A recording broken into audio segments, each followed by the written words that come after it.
Lohawat ward संख्या 9 भाजपा उम्मीदवार श्रीमती गीता इसरवाल बोले, ब्लॉक क्षेत्र को बनाना है भ्रष्टाचार मुक्त। जोधपुर जिले की लोहावट पंचायत समिति की वार्ड संख्या 9 की जनता ने क्षेत्र में विकास के मुद्दे को लेकर पंचायत समिति सदस्य पद हेतु भारतीय जनता पार्टी की उम्मीदवार श्रीमती गीता इसरवाल को समाज सेवी मांगीलाल को चुनाव मैदान में उतारा है, जो कि पिछले कार्यकाल में भी पंचायत समिति सदस्य रह चुके हैं और सदस्य रहते हुए उन्होंने काफ़ी विकास कार्यों को धरातल पर लाकर विकास करवाया है। और इस बार इनका मुख्य उद्देश्य है बेरोजगारों का रोजगार दिलाना और क्षेत्र में जो भी विकास कार्य वंचित रह चुके हैं उनको पूर्ण करवाना। आइए सुनते हैं आरपीडी न्यूज खास मुलाकात के दौरान हुई वार्ता को। नमस्कार, आप देख रहे हैं आरपीडी न्यूज़ का खास मुलाकात प्रोग्राम, जिसमें हम मुलाकात करवाते हैं राजनीति और समाज सेवा से जुड़े हुए लोगों से। उसी कड़ी में आज हम पहुंचे हैं जोधपुर ज़िले की पंचायत समिति लोहावट के वार्ड संख्या 9 में, जहां से बीजेपी से प्रत्याशी हैं श्रीमती गीता इसरवाल और समाज सेवी मांगीलाल जी, जो पहले भी पिछले कार्यकाल में पंचायत समिति सदस्य रह चुके हैं। तो उनसे मुलाकात करते हैं, पूछते हैं क्या माहौल है उनका और क्या वो करवाने वाले हैं जो अधूरे कार्य पीछे छूट गए हैं। तो सर, सबसे पहले तो आपका स्वागत है हमारे कार्यक्रम में। जी, बहुत बहुत धन्यवाद। Thank you sir. सर, बात करते हैं, आप पहले इस पद पे रह चुके हो, तो इसके अलावा जैसे आप अपनी राजनीतिक पृष्ठभूमि बताइए, कब से आप इस पार्टी से जुड़े हो? सर, वैसे तो मैं भारतीय जनता पार्टी का जब से मैं समझने लगा हूँ कि इंसानियत क्या होती है, उसके बाद में मैं भारतीय जनता पार्टी का बहुत बड़ा फैन हूँ। और मैं 2000 नहीं बोले तो आप 2003 से देख लो, मैं 16 साल का था उस समय से मेरे को ग्राम इकाई अध्यक्ष दया कौर का बनाया गया था। ठीक है। तो मैं पिछले 16 सालों से निरंतर पार्टी की सेवा कर रहा हूँ। पार्टी से हटके मैंने कोई फैसला कभी लिया नहीं। और जब से पार्टी की सेवा की तब तो पार्टी ने भी मुझे मान सम्मान बहुत दिया मेरे को। मेरे जैसे छोटे कार्यकर्ता को 25 साल की उम्र में 85 सदस्य का भाजपा का टिकट दिया। भारतीय जनता पार्टी विश्व की सबसे बड़ी पार्टी है और उसके चुनाव चिन्ह पर मैं चुनाव लड़ा था। इससे बड़ी सौभाग्य की बात मेरे लिए हो नहीं सकती। ये मायने रखती है बात, सही बात। तो भारतीय जनता पार्टी ने विश्वास करके मुझे 2015 में फरवरी में टिकट दिया और उसके बाद निरंतर पार्टी सेवा में हूँ पिछले 16 सालों से। तब पार्टी ये मेरे पे दूसरी बार भी मेरे पे विचार किया है। मेरे गांव के लोगों का बहुत बड़ा स्नेह है। मेरे गांव में सबसे ज़्यादा देखो, विशेष कर देखा जाए तो मैं विष्णोई हूँ।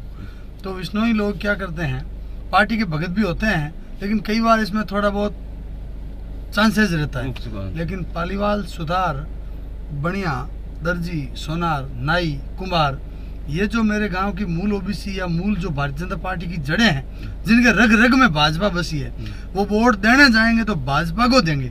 अगर भूलवश कहीं रह गए हैं तो अलग बात है, अगर वोट देने जाएंगे तो भाजपा। ऐसी पार्टी की जो नींव है वो हमारे दया को बहुत मजबूत कर रखी है आपने।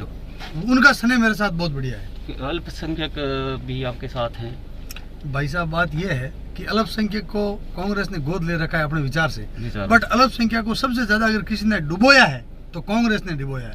मैं आपको बता दूं, मैं पिछली बार भाजपा से चुनाव लड़ा, उस समय भी मुसलमानों ने मुझे वोट दिए।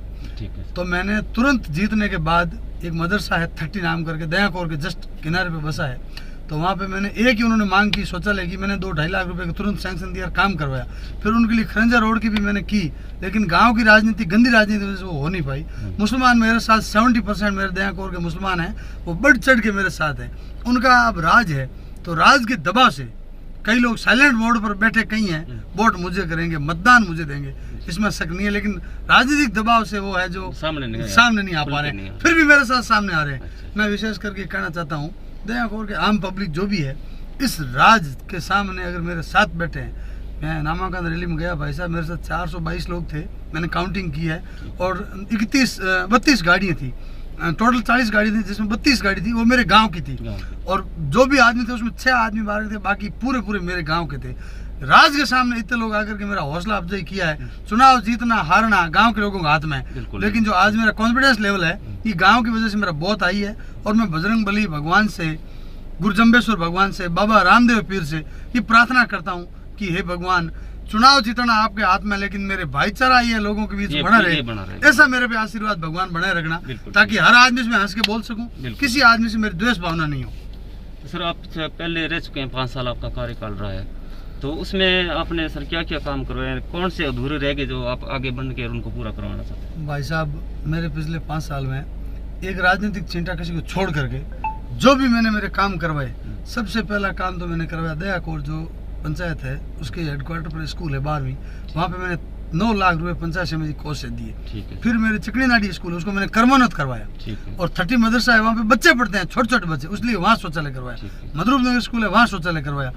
और जहाँ भी इस दयाकोर में मंदिर है वहाँ पे सोलर लाइटें लगवाई। ठीक है। पानी के क्षेत्र में मैंने शेखावती से पैसे लिए, पंचायत समिति से पाइप लाइनें करवाई और लोगों के GLR बनवाई।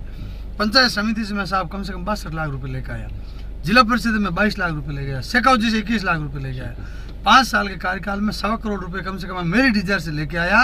और जो भी इंसान मेरे पास आया ठीक है। उसको मैंने कभी मुंह से उतर नहीं दिया, उसको कुछ न कुछ काम करके दिया। बिल्कुल। यही वजह है कि आज गांव का माहौल पूरा मेरे पक्ष में है।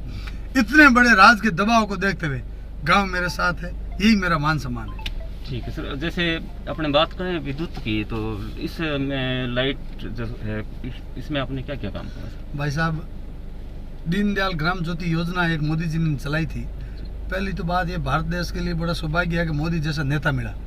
तो मोदी जी ने चलाई वसुंधरा जी के राज में। तो मैं पुष्पेंद्र सिंह जी राणा जो हमारे मंत्री थे, तो मेरा जो गांव था दयाकोर, वो पहले मूल गांव था, फिर अब 2 गांव हो गए, चंदनपुरा और चिकनी नाडी, वो मिला करके। तो मैं पुष्पेंद्र जी जयपुर जाके जसवंत सिंह जी को साथ लेके मिला। मैंने कहा साहब मेरे गांव में ये दीनदयाल योजना है, इसकी शुरू करो। तो मेरे गांव का नाम तो 29 नंबर पर। पुष्पेंद्र जी ने तुरंत कंपनी वाले फोन करके, चीफ को फोन करके बोला ये दयाकोर के लोग हैं, इसके गांव का नाम 6 नंबर पर करो। मैंने कहा साहब 6 नहीं और भी कम करो, फिर 3 नंबर पर। और पूरी पंचायत समिति में 30 नंबर पर दयाकोर का काम हुआ। प्रत्येक घर जिसको मुझे समझा और जिसने बताया, मैंने घर जाके कनेक्शन करवाया लोगों के। गरीब की झोंपड़ी तक मैंने लाइट का उसका बल्ब जगवाया, गरीब को गणेश मान करके सेवा की। ठीक है। कहने मतलब लाइट, पानी और शिक्षा के क्षेत्र में आपने काफी अच्छे कार्य किए हैं। आगे भी आपका सपना है कि इनको करें। पंचायत समिति तो प्रधान स्वास्थ्य को लेकर सर कोई अपने? पंचायत समिति प्रधान बनते ही 2017 में या 16 में मास्टर आए थे 100, उसमें से मैं जैसे 3 मास्टर हमारे हिस्से में आते हैं, उससे मैंने 8 मास्टर लगे। जहाँ भी पंचायत समिति में जो ऊपर से आया राज्य सरकार से, उसका मैंने लगभग 33% मेरे गांव में लगाया। स्वास्थ्य के क्षेत्र में मैंने विशेष करके जितना मेरे से बन पड़ सका, विशेषकर मैं इसका एक लक्ष्य नहीं कह सकता हूँ, जितना मैंने बन पड़ सका चिकित्सा क्षेत्र में मैंने बहुत काम करवाया। आधी रात को भी लोगों ने फ़ोन किया, MDM जोधपुर एम्स कई फ़ोन किया, उनके साथ खड़ा रहा और उनके सेवाओं में उनको ये फील नहीं होने दिया कि मेरे कोई आदमी मेरे साथ नहीं। मैंने उनका बेटा बन के काम किया। चिकित्सा क्षेत्र में बहुत काम किया मैंने, जितना हो सके मैंने किया। सर आगे क्या है आप विचार, आगे क्या सपना है, आगे क्या करवाना चाहते हैं? सर बड़ी बात यह है कि मैं जब पंचायत समिति के 2015 में चुनाव लड़ा, मेरे गांव के अलीवाल समाज, सुधार समाज, जो मूल वोट बैंक है बनिया सुधार नाई, उन्होंने 3 फार्म विड्रॉ करके मुझे पंचायत समिति में पहुंचाया। ठीक है। आज मैं उनके सम्मान में मेरा शीश कट जाए, लेकिन उन गांव के सम्मान को झुकने नहीं दूंगा। आगे विजन ये है, प्रत्येक घर, 5 भाइयों का एक घर है, जैसे प्रत्येक घर तक मैं सरकारी मूलभूत योजनाएं हैं, चाहे चिकित्सा के क्षेत्र में हो, चाहे लाइट के क्षेत्र में हो, चाहे शिक्षा के क्षेत्र में हो, चाहे सब्सिडी भी गवर्नमेंट से दिलवानी पड़े। मैं एक प्रधानमंत्री बेरोजगार योजना का पहला आदमी हूँ और अंतिम आदमी हूँ कि मेरे पास कोई मतलब रोजगारी का योजना का साधन नहीं था। मैंने प्रधानमंत्री बेरोजगारी लोन लेके मेरा कटर चल रहा है। आज मैं ठीक स्थिति में हूँ। वैसे गांव के कम से कम 20 लोगों को मैं वो लोन दिलवा करके मेरे लाइन में लगवाऊंगा और उनको मजदूरी रोजगार के क्षेत्र में बहुत बड़ा काम करूंगा। लोग सोचेंगे यहाँ बेरोजगार जो घूम रहे हैं ना, उनकी मैं लिस्ट बना करके, मेरे भाई है उनको साथ लेके मैं उनको रोजगार क्षेत्र में योजना, सरकारी योजना लोन दिलवा करके उनकी दुकानें पे बिठा के उनकी दुकानें लगवाऊंगा। रोजगार क्षेत्र में दया और 1 नंबर पर रहेगा, मैं आपको वादा करता हूँ। बहुत अच्छी सोच है सर। सर आप समय आपका भी कीमती है, तो हमारे माध्यम से पब्लिक को आप कोई संदेश देना चाहें, अपील करना चाहें? मेरे दयाकोर चिकनी नाडी की जनता से निवेदन यह है कि मेरी धर्मपत्नी जी ने भारतीय जनता पार्टी ने टिकट दिया है, गीता नाम है, जाति में जांगू है, तो मैं निवेदन करूंगा प्रत्येक इंसान से जो इस गांव का रहवासी है, हाथ जोड़ के विनम्र प्रार्थना करता हूं, पैर पकड़ के, कि आप मेरी मदद करो और इस तपते हुए राज के सामने मुझे आप चुना करके पंचायत समिति में भेजो। आपके सुख दुख में मैं साथी रहूंगा। मोटरसाइकिल का चालान भी मैं चौराहे पर कटने नहीं दूंगा, मैं वादा करता हूं। विशेष करके जो दयाकोर गांव की पब्लिक है, वो कम से कम 300 लोग बाहर है, जो आज रास्ते में आ रहे हैं 50 लोग, और 28 तारीख तक 300 बुला लूंगा। उनसे मैं विशेष हाथ जोड़ के प्रार्थना करता हूँ कि आपके आधार पर मुझे टिकट दिया है और आप काम धंधे को छोड़ करके मेरे साथ आकर के एक बार मेरी मदद करें। हर समय मैं आपके सुख दुख में भागी बनकर रहूँगा।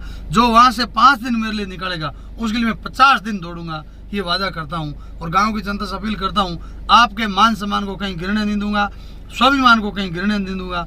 आपकी जनता से आप पता कर सकते हो, पीछे भी कोई तरह का कैसा भी हुआ, लेकिन मेरे स्वाभिमान को बिगड़ने नहीं दिया, कभी झुकने नहीं दिया, ईमानदारी पूर्वक काम किया। और गजेंद्र सिंह जी खेवसर, गजेंद्र सिंह जी शेखावत, इन दोनों का आशीर्वाद मेरे पर भरपूर है। मनोहर जी पालीवाल मेरे जिलाध्यक्ष है, उनका भी आशीर्वाद मेरे पर भरपूर है। उन सब की प्रेरणा से मैं गांव के विकास में आगे बढ़ने की कोशिश करूंगा, यही निवेदन करता हूँ। सर आज लास्ट में आज रक्षाबंधन है, बहनों को कोई बधाई संदेश देना। मेरे समस्त बहनों का मैं निवेदन करता हूँ कि आप इस दिन पूजा पाठ करने के बाद अपने अपने भाइयों के लिए मन्नतें मांगे और वो भाई सब रोजगार लगे और आप फड़ो फूलो ऐश मौज करो। आपकी मनोकामना मेरे साथ है और आपका वो मेरा पूरा आशीर्वाद छोटी भाई बहनों के साथ है। आप उन्नति के मार्ग पर चलती रहो, यही निवेदन करता हूँ। थैंक यू सर, हमें टाइम देने के लिए धन्यवाद। कीमती समय आपका लिया हमने सर। सर कीमती समय क्या, मैं 5 बजे प्रचार में निकला हूँ और गाड़ी में बैठ के आपसे बातें कर रहा हूँ। दिन बहुत ये ऐसे हैं कि सामने है जो दबाव ज़्यादा है लोगों पर, दबाव में दबी आवाज में लोग मेरे साथ है, तो उनके लिए मेरे को ज़्यादा झुकना पड़ता है, निवेदन करना पड़ता है। आपने मेरा हौसला अफजाई करने के लिए आप इस आरपीडी जो न्यूज़ है आपका, मैं इसको मेरी दिल से मेरे परिवार की ओर से शुभकामनाएं देता हूं कि राजस्थान के अंदर आपका जिस तरह जी न्यूज़ है, ईटीवी है, उस तरह आपका इस दौरों में आप रास्ते से बाइक से पैदल चल नहीं सकता, वैसे आप आए हैं। सुरेश जी, मैं आपका दिल से शुभकामनाएं देता हूं, भगवान से प्रार्थना करता हूं कि आप उन्नति के मार्ग पर चलते रहे। ऐसी शुभकामनाओं के साथ मेरे दया कोर की जनता का मेरे पर आशीर्वाद बना रहे और मैं आपको जब भी समय मिलेगा और मैं आपसे बात करूंगा। और विशेषकर गांव से अपील यह है कि एक मेरे मान को बढ़ाओ, एक बार हाथ जोड़ प्रार्थना है, मेरी इज्जत करो। मैं आपके सामने हर समय तैयार रहूंगा, कोई तरह की परेशानी आने नहीं दूंगा, चाहे किसी क्षेत्र में भी हो। और विशेष करके प्रशासन से निवेदन रहेगा कि वोटिंग के दिन मुझे परेशान नहीं करें। आज भी कल भी मेरे यहाँ के आपके यहाँ दबिश देंगे तो मैंने टेंट वेंट एक बार सही रखवाए। तो मेरा निवेदन ये है राज्य सरकार के एसडीएम लेवल के अधिकारियों से, एसपी लेवल के अधिकारियों से कि कानून बना हुआ है, कानून सम्मत काम करो और राज के दबाव में कोई किसी को दुख मत दो, परेशान मत दो, भगवान आपको माफ नहीं करेगा। आप सही निर्णय करो। फिर भी लोहावट का प्रशासन अच्छा है, प्रशासन को भी धन्यवाद देता हूँ, लेकिन चुनावी दिन में मेरे साथ कोई अन्याय नहीं हो, ऐसी प्रार्थना मैं इस मीडिया के मार्फत से लोगों से करना चाहता हूँ। जय हिंद, जय भारत। धन्यवाद सर। तो ये थे मंगीलाल जी, जिनका सपना है, मुख्य उद्देश्य है बेरोजगारी को दूर करना। इसके साथ ही मैं श्रवण कुमार अपने सहयोगी सुरेश के साथ जोधपुर से आरपीडी न्यूज़ के लिए।